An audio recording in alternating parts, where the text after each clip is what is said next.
I wasn't planning on making this video, but you guys really didn't like me putting Lando in the same tier as Max. Some of you might be thinking, wait a minute, there isn't any recency bias against Lando. Well, the comment section of my mid-season ratings video would disagree.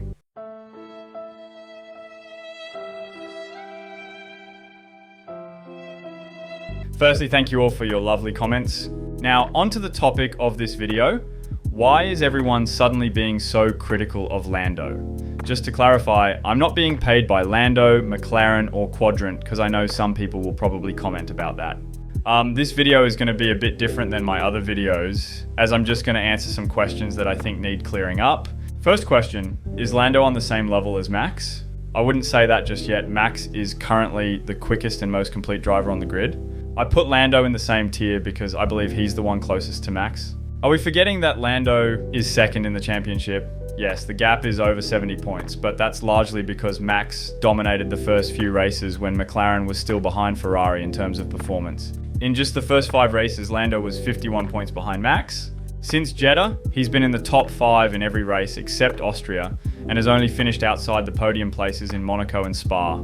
He lost a lot of points in Austria after retiring due to the incident with Max. It's true that since Miami, McLaren has had the fastest car, and Lando has only secured 1 win. However, this was due to some unfortunate circumstances and a couple of mistakes on his part. Still, it's not as bad as some people are making it out to be.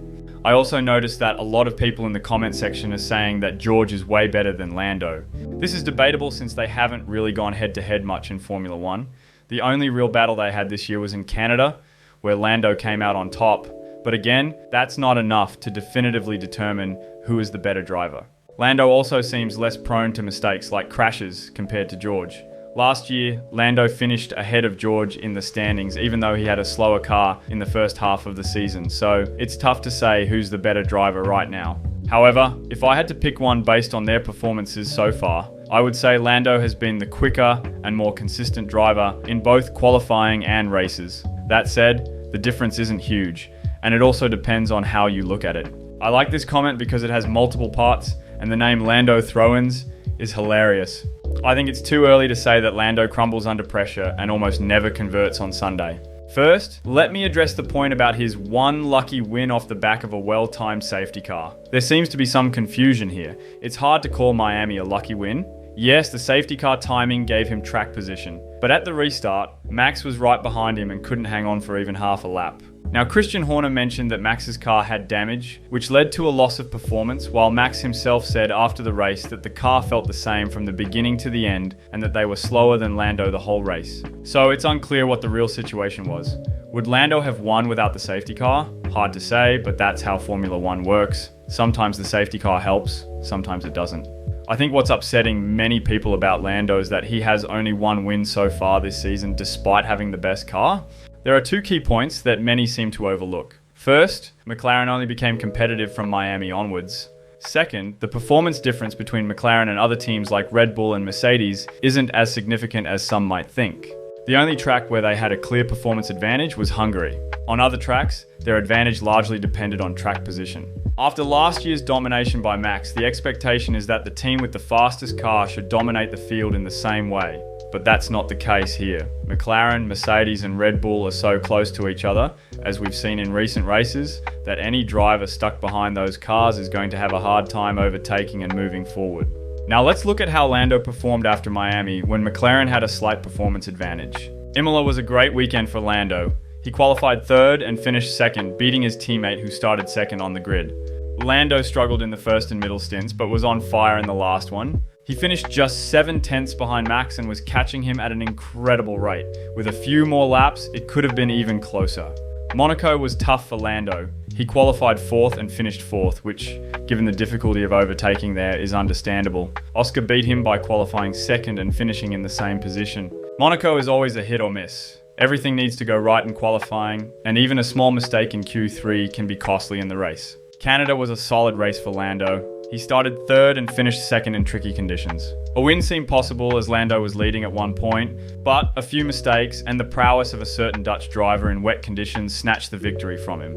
Given the conditions, I wouldn't blame Lando too much. Mistakes were common in that race, so this one shouldn't be held against him. The Spanish GP is where I think Lando could have done better. He lost the lead at the start to George and Max, which was painful to watch. He then failed to overtake Russell quickly, unlike Max, which put him on the back foot and increased the gap to Max by the time they pitted. Lando also stayed out longer on old tyres and eventually ran out of time to catch Max. This was a race he could have won if he had held the lead on lap 1. Regarding the controversial Austrian Grand Prix, what happened between Max and Lando was an unfortunate racing incident. But if I were to assign blame, I'd say 70% would go to Max and 30% to Lando. Max could have avoided the contact and Lando could have moved a bit to the left as there was space. Max's blame lies in moving under braking at the last moment. He did it multiple times, which I don't think was fair racing. Lando's frustration was clear, as it was evident Max didn't have the pace to hold him off for much longer, but was desperately trying to hang on to it using some very dodgy tactics. In Silverstone, Lando was fighting for the win, but the team's decision to switch to soft tyres at the end proved costly, as Max and Lewis, on mediums, were much faster. Things got complicated in Hungary due to a strategy blunder by McLaren. Lando started on pole but lost the lead at the first corner. By lap 45, he was 2 seconds behind Oscar and seemed to be catching him when the team called him into the pits. A strange call since the driver in front usually gets preference.